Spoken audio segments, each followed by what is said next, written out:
સમગ્ર ગુજરાતમાં જે રીતે ચારો તરફ ઉઘાડી લૂંટ ચલાવવામાં આવી રહી છે, ભારતીય જનતા પાર્ટી સાથે જોડાયેલા લોકો આજે જમીનના કૌભાંડોમાં પકડાઈ રહ્યા છે, ડ્રગ્સના પેડલર તરીકે પકડાઈ રહ્યા છે, અનાજની ચોરીમાં પકડાઈ રહ્યા છે, દારૂમાં પકડાઈ રહ્યા છે, દીકરીઓના બળાત્કારમાં પકડાઈ રહ્યા છે.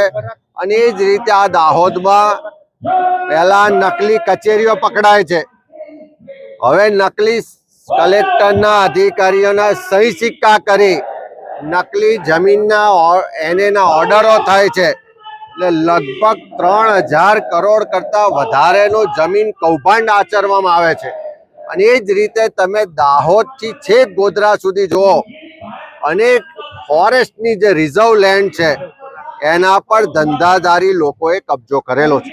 એટલે કૌભાંડ